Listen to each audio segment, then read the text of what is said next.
I hadn't heard my nephew's voice in 4 years. 4 years of complete silence, as if I'd ceased to exist. Then my phone rang on a Tuesday morning in late September, and there it was, that familiar tone, but colder somehow, more calculated. "Uncle Robert, it's Marcus. I need to talk to you about something important. Can you meet me Thursday evening? And bring your checkbook. I'm going to need about $175,000. I sat there in my home office in Toronto's Beaches neighborhood, the phone pressed against my ear, completely stunned. The maple trees outside my window were just beginning to turn, that first hint of autumn color that I'd always loved. But in that moment, I couldn't appreciate any of it. My chest tightened. "Marcus," I managed to keep my voice steady, though inside I was reeling. "It's been 4 years. 4 years without a word. And now you're calling asking for money? Look, I don't have time for a guilt trip." His voice carried that edge of impatience I remembered from before the estrangement. "Thursday, 7 o'clock. My place. Don't make this difficult." The line went dead. I set the phone down carefully on my desk, my hand trembling slightly. Not from age, I'm 63, and in better shape than most men my age, but from the sheer audacity of what had just happened. $175,000, requested as casually as someone might ask to borrow a lawnmower. My mind went back 4 years. Marcus had been 30 then, ambitious, always looking for the next big opportunity. His wife Jessica had encouraged that ambition, or perhaps fueled it. They'd asked me to invest in Marcus's cryptocurrency venture, wanted me to put in $500,000. I'd declined. I'd worked 40 years as a civil engineer, built a modest but comfortable retirement, and I wasn't about to risk it on something I didn't understand and didn't trust. Marcus had been furious. "We had dinner. You owe me this chance, Uncle Robert. Family supports family. You've got the money sitting there doing nothing." I'd tried to explain. Tried to tell him that my retirement savings weren't doing nothing, they were securing my future, allowing me to live comfortably, maybe help my sister, his mother, if she ever needed it. But he hadn't wanted to hear it. Jessica had been worse. She'd actually said, "Some people are too selfish to see beyond their own comfort. Come on, Marcus. We don't need his generation's closed-mindedness." They'd left, and that was the last time I'd seen or heard from either of them. My sister Rachel had tried to mediate, but Marcus had cut her out too when she suggested he was being unreasonable. 4 years of silence. 4 years where I'd sent birthday messages, holiday texts, invitations to Sunday dinner. Nothing. Every message, a small humiliation, a reminder that my nephew had written me off. And now this. I opened my laptop and went to Facebook, something I rarely bothered with. Logged in, navigated to my profile. There at the top was the photo album I'd posted 3 days ago. My Muskoka cottage, renovation, complete. I'd spent the summer having the place updated. New windows, expanded deck, renovated kitchen. The album showed the transformation, the beautiful results. The final photo showed the cottage from the water, golden hour light making everything glow, looking like something from a magazine. I clicked on the view count. 87 people had seen it. I scrolled through the names. There Marcus Henderson, and the timestamp, he'd viewed it 5 times. Sunday evening at 9:43, Monday morning at 7:15, Monday afternoon at 1:30, Tuesday at 6:02, Tuesday at 8:37, just 2 hours before his phone call. My breath caught. 5 times in 3 days, calculating, evaluating, determining that if I could afford a major cottage renovation, I must have liquid assets available. I took screenshots, documented the timestamps, the viewing pattern. Then I sat back in my chair and stared at the ceiling. The cottage renovation had cost me $120,000. I'd saved for years, planned carefully, used a contractor I trusted. It was my reward to myself, a place to enjoy the years ahead. And Marcus had seen those photos and immediately calculated his opportunity. 4 years of silence. 3 days after seeing evidence of my financial comfort, he'd called with demands. I wasn't going to give him $1, but I also wasn't going to just refuse and walk away. Something had shifted in me during those 4 years of being ignored. I'd mourned the relationship, processed the rejection, come to terms with the fact that my nephew saw me only as a resource. Now I was going to teach him what that choice cost. I opened a new browser window and searched for estate lawyers in Toronto. I needed someone who specialized in wills, trusts, estate protection, someone who could help me ensure that Marcus would never benefit from a relationship he'd thrown away for cryptocurrency dreams. I found what I was looking for: Patricia Morrison, Morrison Estate Law. Her profile indicated 30 years of experience, specialization in complex estate planning and family dispute resolution. Her office was downtown, not far from where I used to work. I called immediately. The receptionist was professional, polite. "Miss Morrison had an opening tomorrow afternoon at 3. I took it. That evening, I couldn't settle. I made dinner, grilled salmon and vegetables, but barely tasted any of it. I sat on my back deck, watching the sun set, thinking about the nephew I'd once known, the kid who'd spent summers at my cottage, learning to fish, to canoe, to appreciate the quiet of the Canadian wilderness. When had that boy become this calculating stranger? I went to bed but didn't sleep well. My mind kept replaying that phone call, that casual demand, that assumption that I'd simply comply. The next afternoon, I drove downtown. September traffic in Toronto was its usual nightmare, but I left early, arrived with time to spare. Patricia Morrison's office occupied the 15th floor of a glass tower near Union Station. The reception area was understated, elegant, professional without being pretentious. Miss Morrison herself was probably late 50s, sharp eyes behind designer glasses, a handshake that was firm and brief. She led me into her office, gestured to a chair across from her desk. "Tell me what brings you here, Mr. Henderson." I laid it out systematically. The estrangement 4 years ago, the investment demand, the complete silence since then, the cottage renovation posts, the viewing pattern, the phone call demanding money. I showed her the screenshots, the timeline I'd prepared, the documentation of every ignored birthday message and holiday text. She listened without interrupting, taking occasional notes. When I finished, she leaned back in her chair. "You want to disinherit him?" It wasn't a question. "Yes. Everything I have, about 900,000 in total assets, I want it going somewhere else. Anywhere else. Just not to someone who only sees me as an ATM machine." Patricia nodded slowly. "In Ontario, you have testamentary freedom. You can disinherit adult relatives. But if he challenges, and based on what you've told me he will, we need to make this bulletproof. That means comprehensive documentation of your reasoning, medical evaluation proving sound mind, witnesses who can attest to your decision-making capacity. I'm ready to do whatever's necessary." She pulled up documents on her computer. "I'll need a detailed account of your relationship history, the specific incidents that led to estrangement, your attempts at reconciliation, and his responses or lack thereof. The more specific we are, the stronger your will becomes." We spent 2 hours going through everything. She asked probing questions about my mental state, my understanding of consequences, my motivations. Was this anger? Was this revenge? Or was this protection? "It's clarity," I told her. 4 years ago, he showed me who he was. Yesterday, he confirmed it. I'm simply acknowledging reality and acting accordingly. She nodded approvingly. "That's exactly the kind of language we want. Measured, reasoned, clear-eyed. Not emotional, not vindictive. Protective." By the time I left her office, she'd begun drafting the new will. I'd named the Canadian Wildlife Federation as my primary beneficiary. 40 years of enjoying Ontario's wilderness, it seemed right that my legacy would help protect it. She'd also explained about irrevocable trusts, how I could transfer assets now, during my lifetime, removing them from any potential estate dispute. "Think about it," she'd said. "If you're serious about ensuring he gets nothing, we can make it permanent now rather than leaving it to be fought over after you're gone." I drove home through rush hour traffic, thinking about that option. The idea had a certain appeal. Not waiting until death to make my point, but acting now, definitively, permanently. That evening, my sister Rachel called. "Robert, Marcus mentioned he's meeting with you Thursday. I'm glad you two are talking again." Her voice was so hopeful.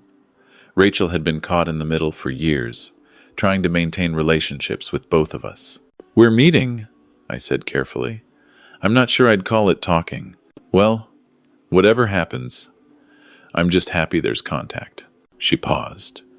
"He mentioned something about needing help with a business opportunity. I hope you'll consider it.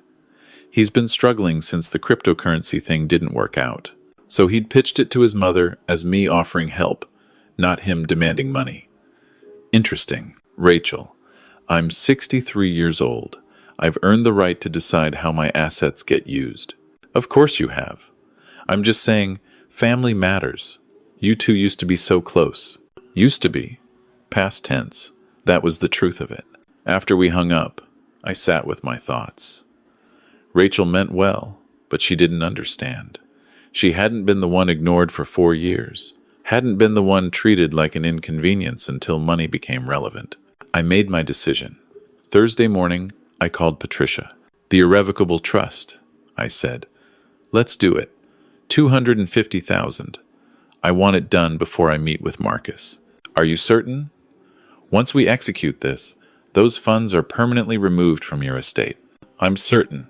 We met Friday morning. The paperwork was extensive, but Patricia walked me through every clause, every provision, every irrevocability condition. I signed carefully, deliberately, with 2 witnesses present. A notary sealed it officially. $250,000, transferred permanently to the Canadian Wildlife Federation Conservation Trust. Marcus could contest my will all he wanted. This money was already gone. Thursday evening arrived. I dressed carefully, business casual. Nothing that suggested I was coming with money or coming to capitulate. I drove to Marcus and Jessica's house in North York. A nice neighborhood, clearly beyond what they could comfortably afford based on what Rachel had mentioned about their financial struggles. Marcus opened the door. He'd aged in 4 years, looked tired, stressed. Jessica appeared behind him, her smile not reaching her eyes. "Uncle Robert, good to see you." Marcus's tone was falsely warm, the greeting of someone performing civility. The house was staged, I noticed immediately. Expensive bottle of wine on the table, good cheese and crackers laid out, candles lit. They were setting a scene, creating an atmosphere. We sat in their dining room. Jessica poured wine. Marcus launched into his pitch. "I've got an incredible opportunity, Uncle Robert. Commercial real estate development in Barrie. The market there is exploding with people leaving Toronto. Ground floor investment, we're talking potential returns of 30, maybe 40% over 3 years." He had charts, projections, glossy folders. It was professional, polished. But I noticed the specifics were vague. Lots of impressive numbers, not much concrete detail about who was developing, who else was invested, what the actual timeline looked like. "I've got investors lined up, but I need another 175,000 to secure my position." Marcus leaned forward, earnest. "This is the kind of opportunity that doesn't come around twice. And I thought of you, thought about how you could benefit too." Jessica added her piece. "We know things were tense before, but that was years ago. We're older now, more mature. Family should support each other, especially on something this solid." I sipped my wine, letting them finish their entire presentation. When they finally paused, waiting for my response, I set down my glass. "When was the last time you called me?" Marcus blinked. "What?" "Before Tuesday. When was the last time you contacted me?" That's not relevant. This is about an investment opportunity. It's completely relevant." I pulled out my phone, opened the timeline I'd prepared. 4 years, Marcus. 4 years of silence. I sent you birthday messages, holiday texts, invitations to dinner. Nothing. Not a single response. I showed him the list, dates, messages, all ignored. Then I posted photos of my cottage renovation. You viewed those photos 5 times in 3 days. Tuesday morning, you called asking for money. Marcus's face reddened. "So what? You're my uncle. When family has an opportunity, we should share it." I stood up, pulled an envelope from my jacket. "You want to know where we stand, Marcus? Here's where we stand." I placed the envelope on their table. Inside were two documents: a copy of my new will, explicitly disinheriting him, and documentation of the irrevocable trust I'd established. Marcus opened it, read. His face went from confusion to comprehension to rage. "You can't do this." His voice rose. "I'm your nephew, your only nephew. This money should be mine." "This money is mine," I corrected calmly.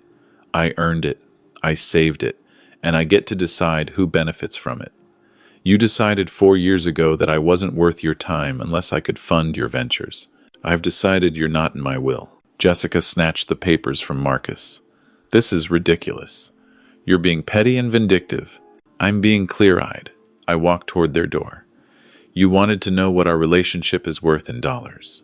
Now you know. To me, it's worth protecting from people who only call when they need something." "We'll fight this," Marcus threatened. "We'll contest the will. You're clearly not thinking straight." "Good luck." I opened their front door. "My lawyer has documentation of everything. Medical evaluations proving sound mind, witnesses, a complete timeline of your 4-year abandonment, followed by your calculated contact. But go ahead. Waste money on lawyers if you want." I walked out into the September evening. Behind me, I heard them arguing, voices raised, blame being assigned. I drove home feeling something I hadn't felt in years. Not quite satisfaction, not quite vindication, something closer to peace. The clarity of having acted decisively, of having protected what I'd built from people who'd shown me exactly who they were. Over the next week, the harassment began. Text messages, voicemails, emails. Marcus, alternating between anger and pleading. Jessica sending long messages about family obligations, about how I was destroying relationships, about how ungrateful and selfish I was being. I documented everything, saved every message, every voicemail, created a spreadsheet tracking each contact attempt. Rachel called, upset. "Robert, what happened?" "Marcus is devastated." I told her calmly, factually. The 4 years of silence, the viewing pattern of my cottage photos, the demand for money, my decision to protect my estate. She was quiet for a long moment. I didn't know it was like that. Marcus made it sound different. I'm sure he did. Then came the lawyer's letter. Marcus had retained someone, was filing to contest the will on grounds of undue influence and diminished capacity. Exactly as I'd predicted, I forwarded it to Patricia. She called within an hour. "Right on schedule. We've got everything we need to defend this." "Medical evaluation? Already done." My doctor of 20 years had been thorough, comprehensive testing, written statement of my complete cognitive health. Perfect. And Robert, I'd suggest keeping a low profile for a bit. Don't engage with them directly. Let everything go through me. But they escalated. 2 weeks after my meeting with them, Marcus showed up at my house on a Saturday morning. I was in my garden, doing some fall cleanup, when his car pulled into my driveway.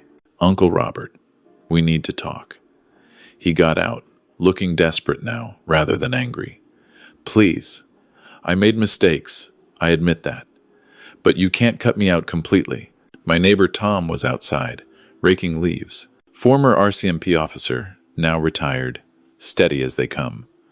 He glanced over, noticed the tension. "Marcus, you need to leave."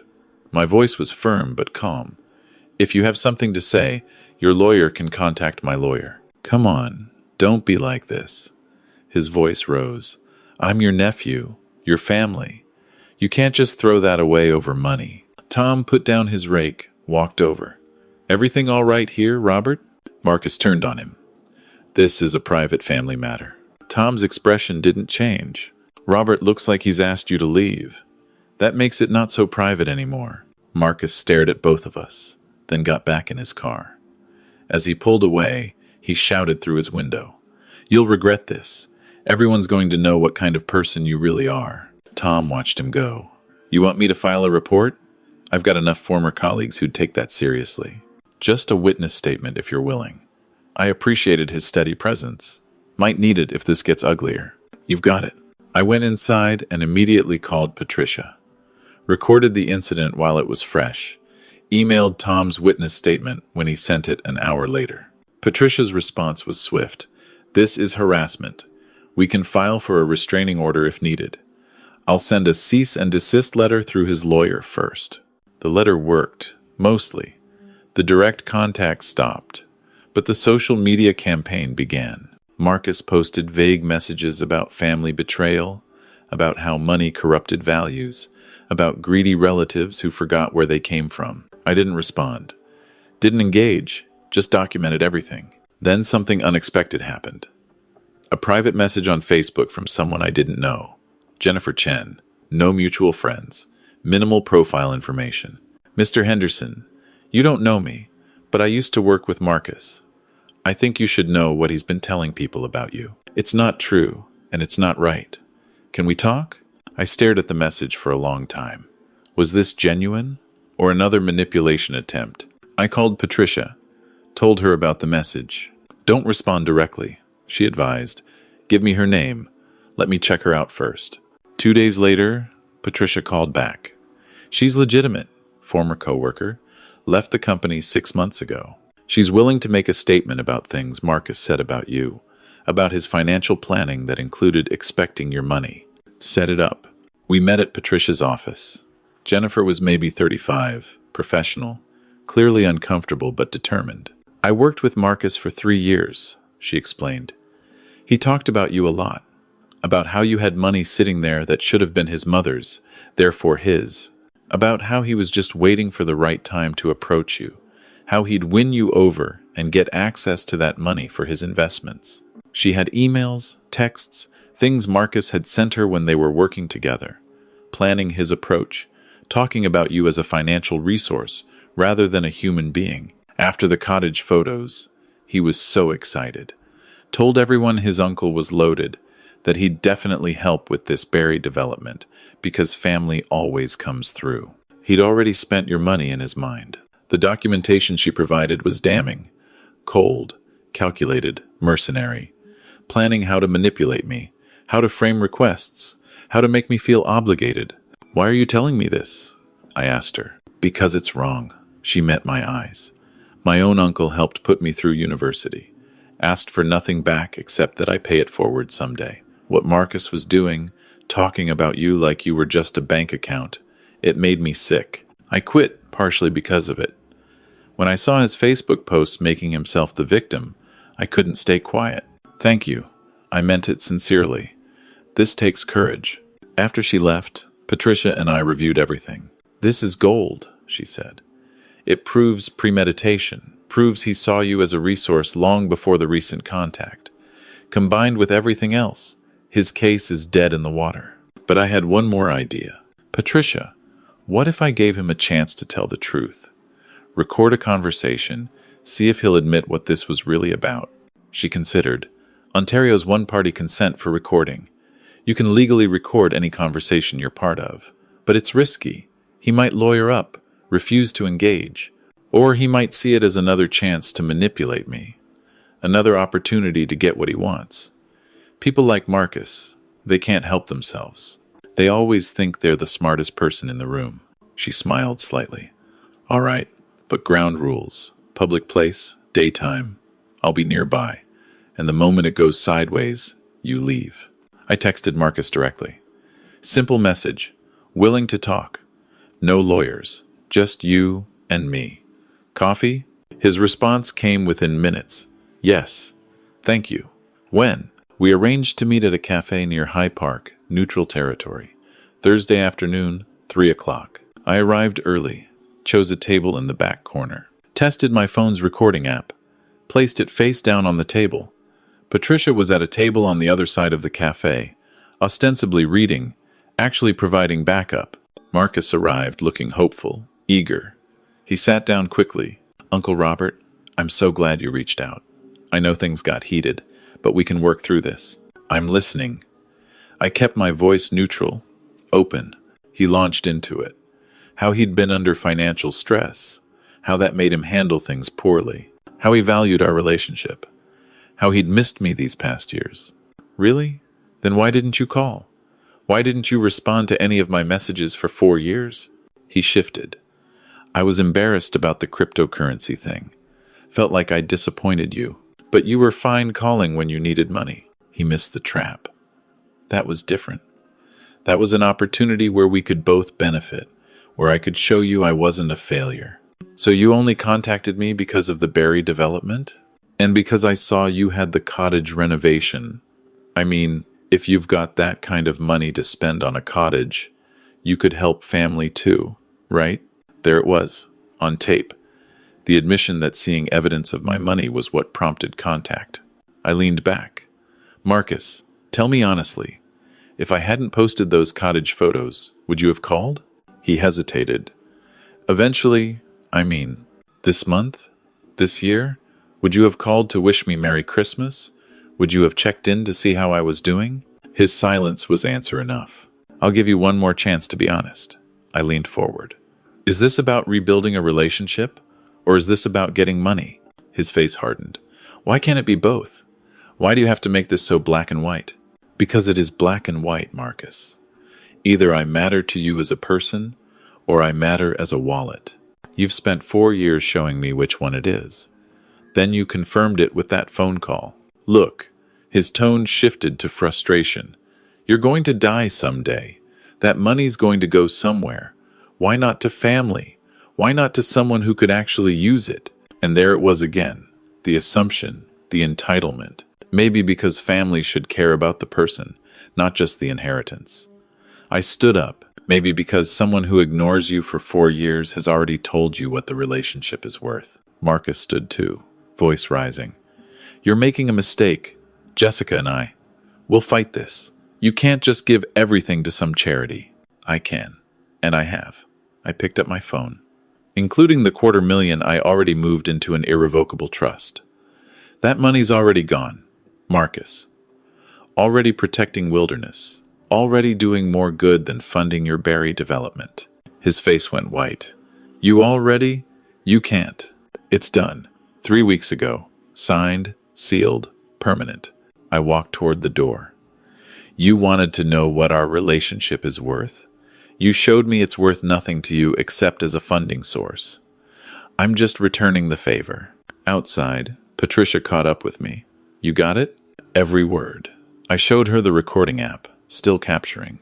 He admitted everything. Confirmed he only called after seeing the cottage photos. Confirmed it was about money. Even admitted he's planning to fight for an inheritance he assumes he's owed. She smiled grimly. That's checkmate, Robert. His lawyer won't want to go anywhere near a courtroom once they hear this. 1 week later, we were back in Patricia's conference room. Marcus, Jessica, and their lawyer Darren Webb on one side.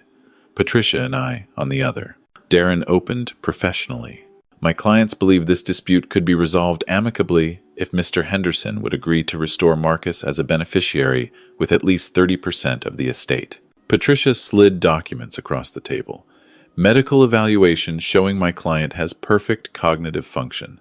Psychological assessment confirming sound decision-making. Notarized statement from his physician of 20 years. Marcus tried to interrupt. This isn't about... She continued smoothly. Witness statements documenting the 4-year estrangement. Timeline of ignored attempts at contact. Evidence that Marcus viewed Mr. Henderson's cottage renovation photos 5 times before making financial demands. Jessica's face was reddening. We've already addressed this. Patricia pulled out the final weapon. Audio recording of a conversation 1 week ago, where Marcus explicitly admitted he contacted Mr. Henderson only after seeing evidence of assets, explicitly stated he views his uncle primarily as a future inheritance source. She pressed play. Marcus's voice filled the room. If you've got that kind of money to spend on a cottage, you could help family too, right? You're going to die someday. That money's going to go somewhere. Why not to family? The recording ended. Darren Webb's professional composure cracked. He turned to Marcus and Jessica. You didn't tell me about this conversation. Marcus fumbled. That was taken out of context. He tricked me. Ontario is one-party consent for recording, Patricia said calmly. Completely legal. And the context is crystal clear. Darren stood. I need to consult with my clients privately. They left the room. Through the glass wall, we could see them arguing. Marcus gesturing angrily. Jessica pointing fingers. Darren shaking his head repeatedly. When they returned 15 minutes later, Darren's expression was resignation. My clients have decided to withdraw their challenge to the will. We acknowledge Mr. Henderson acted within his rights with full capacity. Marcus looked like he'd aged 10 years. Jessica wouldn't meet my eyes. I stood, gathered my things. You both made your choices, I said quietly. 4 years of silence told me exactly what I was worth to you. I'm simply ensuring you never profit from treating me like an ATM machine. Marcus's voice was hollow. You've destroyed this family. No, Marcus. You did that 4 years ago, when you decided money was more important than relationships. I'm just acknowledging reality. I walked out. Patricia followed. In the elevator, she smiled. Well done. Complete victory. But it didn't feel like victory. It felt like sadness mixed with relief. The grief of losing a relationship that had once mattered, combined with the peace of finally being free from manipulation and false hope. That evening, I sat on my back deck with a glass of wine, watching the autumn sunset. My phone buzzed. Text from Tom next door. Heard the news through the grapevine. Hope you're doing okay. I'm fine. Better than I've been in years, actually. Rachel called an hour later, crying. Robert, Marcus told me what happened. The recording, the trust. I don't know what to say. Don't say anything. This was between Marcus and me. But the family? Rachel, I love you. You're my sister, and you always will be. But Marcus made his choices. He chose greed over relationship. I chose protection over being exploited. Those were both choices we were entitled to make. She was quiet. I guess I always hoped you two could work it out. So did I. For 4 years. But hope isn't enough when the other person sees you as nothing but a funding source. After we hung up, I sat in the peaceful quiet of my home, the house I'd worked 40 years to pay for, the comfortable retirement I'd planned carefully, the cottage I'd lovingly renovated, all of it earned, saved, mine, to decide how it would be used. Marcus had assumed that blood entitled him to it, had calculated that I was weak enough, lonely enough, desperate enough for family connection that I'd hand over whatever he demanded. He'd miscalculated. I thought about Jennifer Chen, the former co-worker who'd come forward because she believed it was wrong to treat family as financial resources. About Tom, who'd stepped in when Marcus showed up unwanted. About Patricia, who'd helped me protect what I'd built. About my doctor, who'd documented my sound mind without question. Real relationships, built on mutual respect and genuine care. That's what family actually meant. The next morning, I called the Canadian Wildlife Federation. Spoke with their director about the conservation trust I'd established. She was thrilled, told me about the projects they were funding, the wilderness they were protecting. Would you like to visit some of the sites? She asked. See what your contribution is making possible? I'd love that.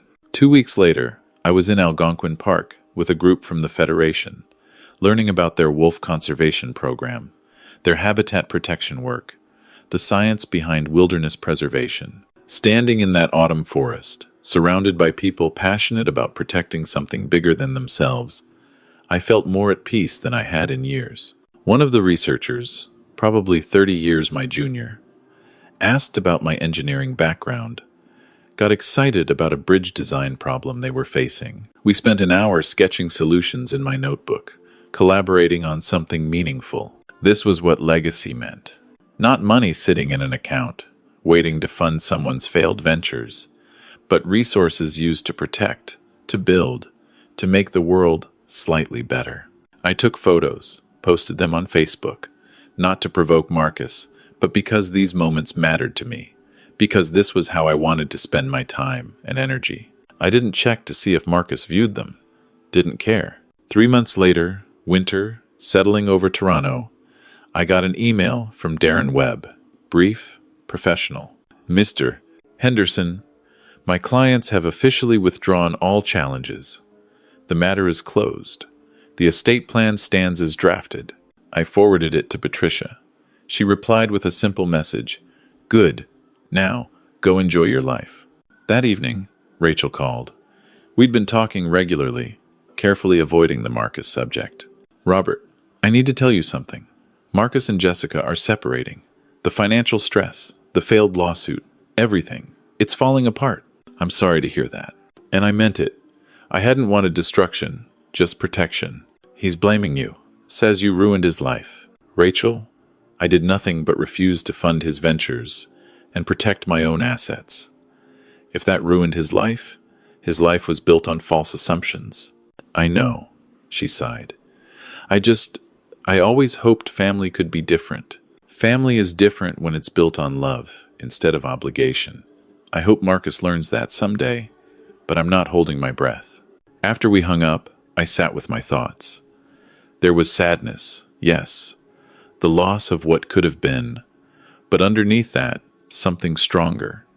Peace, self-respect. The knowledge that I'd stood my ground, protected what I'd built, refused to be exploited by someone who'd shown me exactly who they were. I'd spent 4 years hoping Marcus would remember I was more than a bank account. Then I'd spent 3 months teaching him what that assumption cost. The lesson was delivered. The boundaries were set. The estate was protected. Now I could focus on what actually mattered. The cottage I'd lovingly restored. The wilderness I was helping protect. The genuine relationships built on mutual respect. The engineering problems I could still solve. The quiet satisfaction of autumn, evenings, and morning coffee and days spent doing what I chose rather than what others demanded. I walked to my bookshelf, pulled out a photo album, found the picture of young Marcus at the cottage, maybe 8 years old, holding up his first caught bass, grinning so wide. That boy had been real. That relationship had mattered. But that boy was gone, replaced by a man who'd made his choices. And I'd made mine. I closed the album, placed it back on the shelf. Tomorrow, I had plans to meet Tom for coffee. Next week, another visit to Algonquin. Next month, maybe a winter trip to the cottage, cross-country skiing through the quiet snow. Life, on my terms, protected from those who'd only see it as something owed to them. That was victory enough.